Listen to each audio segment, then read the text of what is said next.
polícia russa invade a residência de uma mulher do OnlyFans, confisca câmeras e ameaça seus produtores com anos de prisão, isso pode parecer apenas uma campanha moralista contra a pornografia. Quando pessoas são detidas por mostrar uma bandeira do arco-íris, usar brincos coloridos ou vender livros com personagens homossexuais, podemos imaginar que estamos diante somente de uma política conservadora, mas estas ações estão ligadas a algo muito maior. Por trás da perseguição aos homossexuais, da repressão aos produtores de conteúdo adulto e da guerra contra a Ucrânia, existe uma narrativa histórica e religiosa. A ideia de que a Rússia não é simplesmente um país, mas uma civilização escolhida para proteger a verdadeira fé e salvar o mundo da decadência ocidental. Moscou é a terceira Roma. A Rússia é uma nação sagrada.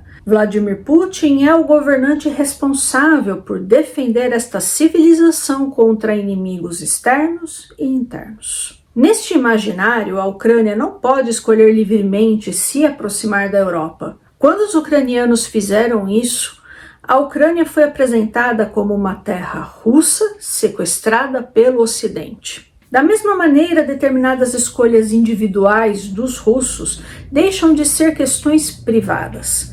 A sexualidade, a literatura, os relacionamentos e aquilo que alguém publica nas redes sociais são tratados como assuntos de segurança nacional. Como um antigo conceito religioso foi transformado em assunto de segurança nacional e em justificativa para uma guerra. Eu sou Juliane e juntos nós vamos entender tudo isso.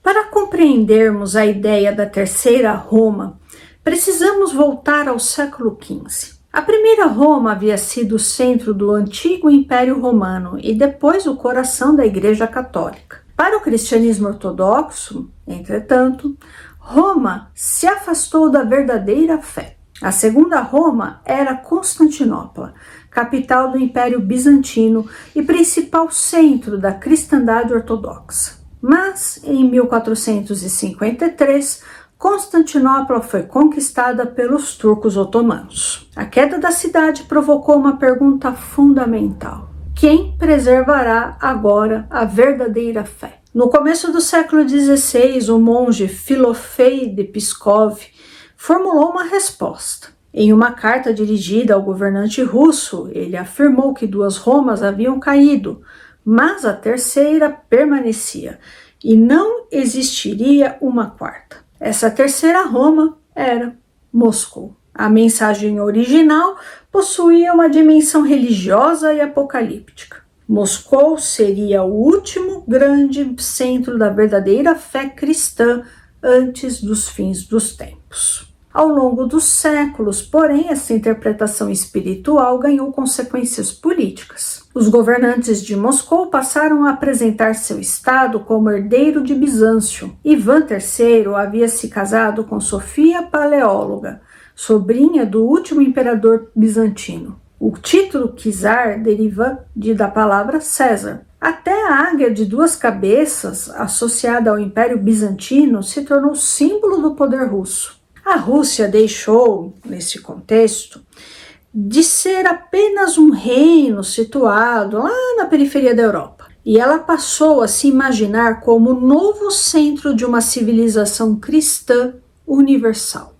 É importante a gente fazer aqui uma ressalva. Putin não cita diariamente a ideia da terceira Roma e o conceito nunca teve uma interpretação única. A própria Igreja Ortodoxa Russa afirma oficialmente que sua origem é espiritual e não uma reivindicação direta de supremacia política. Mas o imaginário sobreviveu. A Rússia seria, dentro dessa lógica, uma civilização singular, herdeira de Bizâncio, guardiã da ortodoxia e portadora de uma missão histórica diferente daquela do Ocidente. Ao lado da terceira Roma, existe outro conceito importante, a Santa Rus, ou a Santa Rússia. Aqui a palavra Rus não corresponde às fronteiras atuais da Federação Russa. Ela remete à antiga civilização formada em torno da Rus de Kiev, berço medieval compartilhado por russos, ucranianos e bielorrussos. A Santa Rus é, antes de tudo,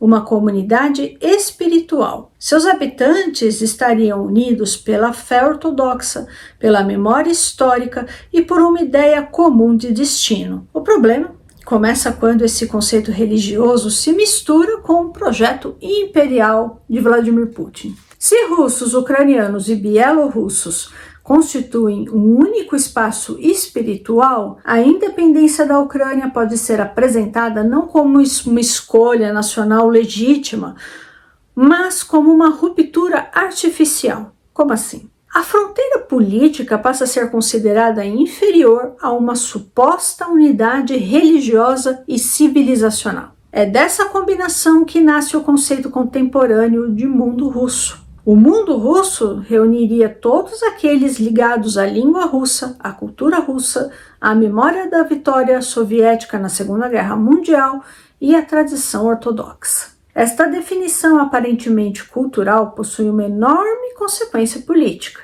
Permite que Moscou reivindique uma autoridade especial sobre populações e territórios localizados fora das fronteiras russas. A Rússia não precisa conquistar outro país, segundo esta narrativa. Ela está apenas reunindo partes de um mesmo mundo que foram artificialmente separadas. Quando a União Soviética desapareceu em 1991, a Rússia perdeu não apenas território e influência, ela também perdeu uma grande narrativa.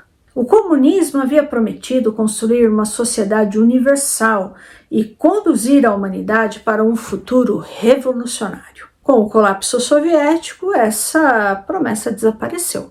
A Rússia dos anos 90 enfrentou crise econômica, corrupção, enfraquecimento do Estado e perda de prestígio internacional. Quando Putin chegou ao poder, ele precisou reconstruir 3 coisas: a autoridade do Estado, o orgulho nacional e uma justificativa para a Rússia voltar a ser uma grande potência. O novo regime não restaurou completamente o socialismo, nem retornou verdadeiramente ao Império dos Czares. Putin construiu uma combinação seletiva dos 2 passados. Do Império Russo, ele recuperou a ortodoxia, os símbolos monárquicos e a noção de uma missão civilizacional. Da União Soviética, ele recuperou a centralização do poder, o culto à força estatal e, sobretudo, a memória da vitória contra o nazismo na chamada Grande Guerra Patriótica. O resultado é uma identidade híbrida. A Rússia de Putin pode celebrar simultaneamente santos ortodoxos, czares, generais soviéticos e a bandeira vermelha sobre o Kremlin. As contradições históricas são deixadas de lado porque todos estes símbolos servem ao mesmo objetivo: mostrar uma Rússia eterna, cercada por inimigos, mas destinada a vencer. Neste sistema, o governante não aparece apenas como um administrador, um servidor público. Ele é apresentado como um restaurador da ordem histórica. Putin, nessa visão, recolocou a Rússia de pé depois de uma suposta humilhação nos anos 90. Recuperou territórios, enfrentou o Ocidente e protegeu a tradição. O confronto com o Ocidente não é apresentado como uma disputa entre 2 estados, 2 visões de mundo, de um lado uma visão autoritária, de outro uma visão liberal. Não. Para o Kremlin, a Rússia e o Ocidente representam 2 modelos de civilização. De um lado, há uma Rússia religiosa, patriótica, comunitária e fiel à família. Do outro, um Ocidente individualista, materialista, secularizado e moralmente decadente. O discurso oficial russo apresenta pautas como direitos LGBT, feminismo, pluralismo familiar, questões de gênero, como provas de que o Ocidente abandonou as suas raízes cristãs. Este mecanismo é usado politicamente, óbvio. Problemas complexos, como economia, desigualdade, corrupção, guerra e demografia, são transformados numa batalha muito simples. A Rússia é descrita como uma fortaleza sitiada. O inimigo não quer apenas enfraquecer o Estado russo, ele deseja corromper seus filhos, destruir suas famílias e apagar a sua identidade. A existência de um inimigo moral também permite classificar críticas ao governo como formas de colaboração com o estrangeiro corrompido. O opositor deixa de ser apenas alguém que discorda do Putin, e ele é apresentado como agente de uma civilização hostil. Em 2022, durante a cerimônia em que anunciou a anexação de territórios ucranianos, Putin associou diretamente o conflito à guerra cultural. Perguntou aos russos se queriam substituir mãe e pai por categorias numeradas e receber nas escolas aquilo que chamou de perversões responsáveis pela degradação e pela extinção. A mensagem, claro, era evidente: o mesmo Ocidente que apoiava a Ucrânia também estava tentando destruir a família russa. A guerra militar e a guerra moral se tornaram uma só.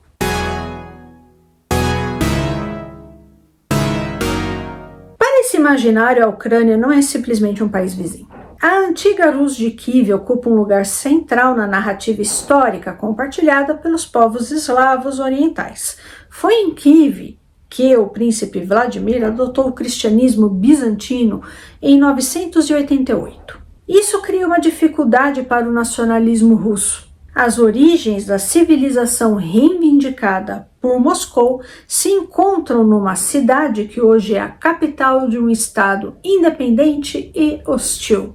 A independência ucraniana não retira apenas território da influência russa. Ela questiona a pretensão de Moscou de representar sozinha a herança da antiga Rus. Em seu ensaio de julho de 2021, Putin afirmou que russos e ucranianos são essencialmente um só povo. Também apresentou a formulação de uma Ucrânia hostil a Moscou como resultado da atuação de forças estrangeiras. Esta formulação nega ou reduz a autonomia histórica da identidade ucraniana. Se russos e ucranianos são um único povo, uma Ucrânia independente e orientada para a Europa, somente poderia ser explicada como produto da manipulação externa.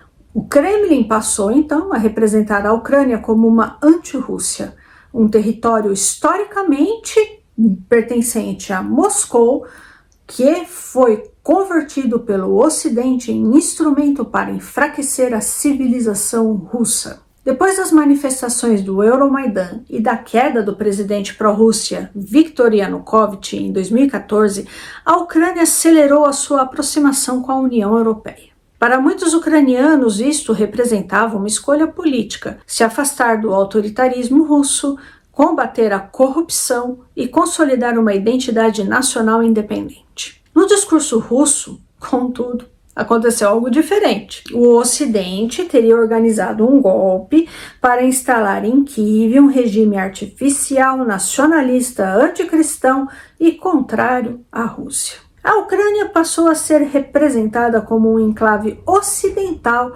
instalado no coração do mundo russo. Consequentemente, a invasão russa à Ucrânia pode ser apresentada não como uma guerra imperialista contra um país soberano, mas como uma operação defensiva, libertadora e até espiritual. A Rússia alega estar recuperando algo que lhe pertence e impedindo que o Ocidente transforme Kiev numa arma contra Moscou. Esta narrativa, é claro, ignora um fato fundamental.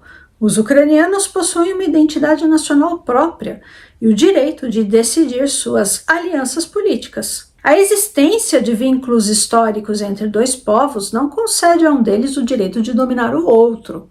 Por exemplo, Portugal e Brasil compartilham a língua e a história, mas isso não elimina a soberania brasileira. Outro ponto, Chile e Argentina. Os dois compartilham a mesma história, a mesma língua. Isso não dá o direito dos chilenos dominarem a Argentina e vice-versa.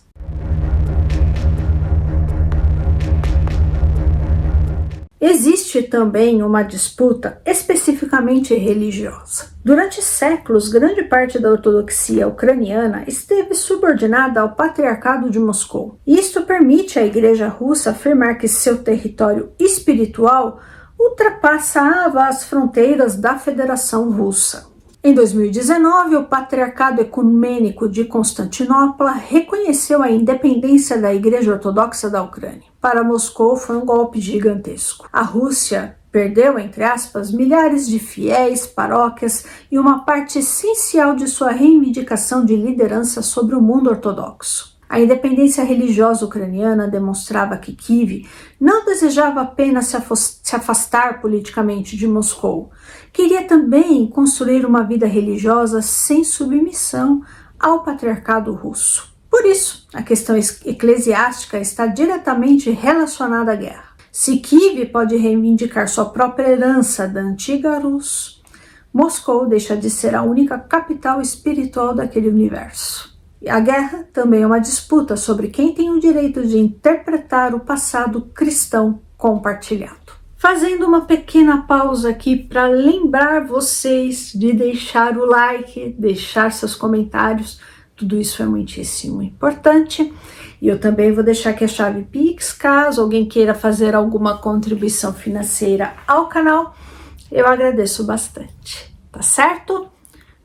Muito bem, vamos voltar aqui ao nosso assunto, temos muita coisa ainda para falar. O principal representante religioso desta visão é o patriarca Kirill de Moscou, também chamado de Cirilo em português. Kirill se tornou patriarca em 2009 e desenvolveu uma relação estreita com Putin. Sob sua liderança, a Igreja Ortodoxa Russa se transformou numa das principais instituições de legitimação moral do regime. Putin concedeu à Igreja recursos, propriedades, influência pública e a presença na educação e nas forças armadas. Em troca, a Igreja oferece ao governo uma linguagem religiosa e uma justificativa espiritual para tudo que o Putin faz. O exército já não realiza simplesmente uma invasão, cumpre uma missão histórica.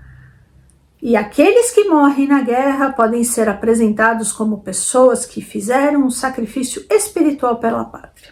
Kirill apoiou abertamente a guerra contra a Ucrânia e repetiu a ideia de que a Rússia e a Ucrânia pertencem ao mesmo espaço espiritual. Também relacionou o conflito à resistência contra valores ocidentais, chegando a culpabilizar a parada LGBT pelo conflito na Ucrânia. Dessa maneira, a guerra se tornou um confronto entre ordem e pecado, tradição e decadência, Rússia e o Ocidente. Na década de 70, quando ainda era conhecido pelo nome civil de Vladimir Gundyaev, Kirill representou a Igreja Ortodoxa Russa no Conselho Mundial de Igrejas em Genebra. Reportagens de jornais suíços, baseados em arquivos federais desclassificados, afirmaram que os documentos policiais identificavam Kirill como colaborador da KGB sob o codinome de Mikhailov. Sua missão era influenciar o Conselho Mundial de Igrejas, favorecer os interesses diplomáticos soviéticos e reduzir as críticas internacionais à falta de liberdade na União Soviética. Essa relação não é excepcional no contexto soviético. A União Soviética oficialmente promoveu o ateísmo e perseguiu brutalmente as instituições religiosas, principalmente a Igreja Ortodoxa. Entretanto, depois dos piores períodos de repressão, o regime também procurou controlar e instrumentalizar aquilo que sobrou da Igreja Ortodoxa. Para realizar atividades internacionais ou alcançar posições elevadas, membros do clero frequentemente precisavam manter algum tipo de relacionamento com os órgãos de segurança, leia-se KGB. Isso ajuda a compreender uma aparente contradição. A igreja, que foi perseguida pelo comunismo, aprendeu a sobreviver se aproximando do mesmo Estado que a perseguiu. Depois do fim da União Soviética, esta proximidade não desapareceu, apenas ganhou uma nova linguagem. Antes, a igreja poderia ser utilizada para promover os interesses soviéticos. Agora, ela ajuda a promover o nacionalismo russo e o projeto político de Putin.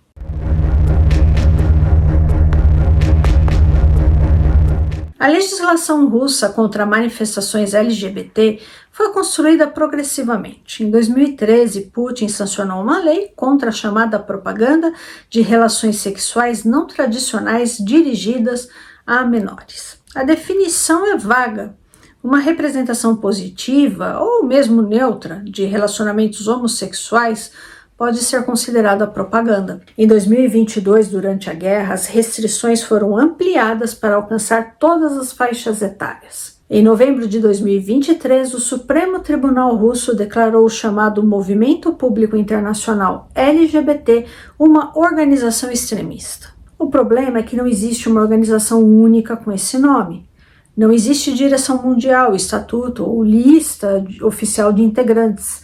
Até a categoria vaga permite que o governo associe pessoas, símbolos, grupos de apoio e manifestações culturais ao extremismo. Para o discurso oficial, a homossexualidade não é apresentada simplesmente como característica pessoal, ela é associada ao Ocidente. Os direitos LGBT são descritos como uma ideologia estrangeira, usada para destruir a família russa. A pessoa homossexual representa, nesse contexto, a presença do inimigo dentro do próprio país. É o mesmo mecanismo empregado contra a Ucrânia. A Ucrânia é uma parte da civilização russa contaminada pelo Ocidente. O cidadão LGBT é um russo submetido a uma ideologia estrangeira. Nos dois casos, a autonomia é negada. A Ucrânia não pode desejar espontaneamente se aproximar da Europa. Uma pessoa não pode se manifestar sobre a sua orientação sexual. Tudo precisa ser explicado como influência, propaganda ou infiltração ocidental. Este discurso permite que o Estado transforme diversidade em traição.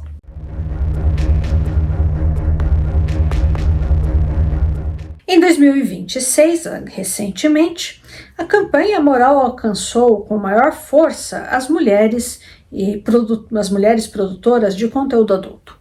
Aqui é importante ficar claro que eu não estou defendendo a pornografia, só estou explicando como essa perseguição às mulheres prostituídas está sendo usada politicamente pelo Putin, ok? Na Rússia, o consumo e o armazenamento privado de pornografia não são necessariamente crimes. Entretanto, sua produção e distribuição podem ser enquadradas pelo artigo 242 do Código Penal. A definição aberta do que constitui pornografia oferece grande margem às autoridades. Entre os casos recentes está o de uma moça chamada Sofia Verchinina, conhecida como Sônia Marmeladova. Ela foi condenada a 3 anos de prisão em regime suspenso e restrições ao uso da internet depois de comercializar vídeos no OnlyFans e no Telegram. Outras moças também tiveram o mesmo destino. Estão presas. Nessa história toda, o Kremlin coloca pornografia, identidade LGBT, influência cultural ocidental e a Ucrânia dentro de uma mesma narrativa sobre decadência moral. As mulheres prostituídas do OnlyFans são personagens convenientes para demonstrar que o Estado está restaurando a ordem. A mensagem é dirigida a toda a sociedade. A internet não é um espaço privado. A sua casa não é um espaço privado. O Estado possui o direito de determinar quais comportamentos ameaçam ou não a identidade nacional. Muito bem, talvez alguém diga, mas todos os países estabelecem limite para conteúdos sexuais e está corretíssimo. É legítimo discutir proteção de menores, exploração sexual, consentimento, tráfico humano e regras para as plataformas digitais. A diferença está na utilização política destas leis. Na Rússia, conceitos vagos como propaganda, extremismo, valores tradicionais e pornografia podem ser aplicados seletivamente, aplicados a quem interessa. A quem não interessa, pratique o que quiser. Entendem? A finalidade deixa de ser proteger pessoas vulneráveis. A lei passa a estabelecer quais cidadãos são considerados moralmente ilegítimos. Um regime autoritário não precisa vigiar apenas aquilo que seus cidadãos dizem sobre o governo. Ele pode também controlar aquilo que as pessoas leem, desenham, assistem e fazem na sua vida privada. A repressão possui uma vantagem estratégica. Ela cria apoio popular para essa repressão. Em vez de dizer, estamos ampliando o poder do Estado, estamos tentando controlar a sua vida, o governo afirma, estamos protegendo as crianças. Estamos defendendo a família, preservando a religião, salvando a Rússia. A imagem de uma Rússia moralmente pura não corresponde à realidade, não é? O país enfrenta graves problemas relacionados ao alcoolismo, uma quantidade enorme de abortos, violência doméstica, inclusive, deixa eu só falar, o aborto é legalizado, ok? Divórcios, corrupção, desigualdade e declínio populacional. A identificação cultural com a Igreja Ortodoxa é grande, mas isso não significa que a maioria dos russos participe regularmente da vida religiosa ou que acreditam de fato na Igreja Ortodoxa. Além disso, parte da elite que denuncia a decadência ocidental manteve durante anos imóveis, contas bancárias, negócios e familiares estudando em países ocidentais. Estas contradições não enfraquecem necessariamente a propaganda, porque ela não precisa produzir uma narrativa historicamente coerente. Precisa produzir uma narrativa emocionalmente poderosa. Czares, santos, soviéticos e soldados podem ser reunidos numa mesma história, a da Rússia eterna enfrentando invasores e traidores. A guerra contra a Ucrânia e a repressão interna não são fenômenos separados. As duas dependem da mesma visão de mundo. Se a Rússia é uma civilização sagrada, o governo pode reivindicar o direito de proteger seu espaço espiritual além das fronteiras. Se o Ocidente representa decadência, qualquer aproximação com ele pode ser apresentada como traição. A Terceira Roma oferece grandeza, a Santa Rus oferece pureza, o mundo russo oferece território e poder, a Igreja oferece legitimidade espiritual, a guerra oferece um inimigo externo pronto e a repressão moral oferece inimigos internos. Quando o Estado se declara guardião de uma civilização sagrada, discordar do governo pode significar muito mais do que ter uma opinião diferente. Pode significar ser tratado como inimigo da história, da religião, da família e da própria Rússia. A Terceira Roma, então, deixa de ser somente uma lembrança medieval. Ela se transforma em justificativa para um projeto contemporâneo de poder. E em nome da Santa Rússia, o Kremlin decide quem precisa ser conquistado, destruído, quem precisa ser silenciado e quem tem direito de pertencer à nação. Então é isso aí, pessoal, eu vou ficando por aqui, eu espero muito que você tenha gostado do vídeo de hoje, lembrando para você, por favor, se inscrever nesse canal, curtir, compartilhar, todas essas coisas são importantíssimas. E também eu vou deixar aqui a chave Pix, caso alguém queira fazer alguma contribuição financeira ao canal. Eu agradeço bastante, tá bom? Eu vou ficando por aqui, um abraço e até mais. Tchau, tchau.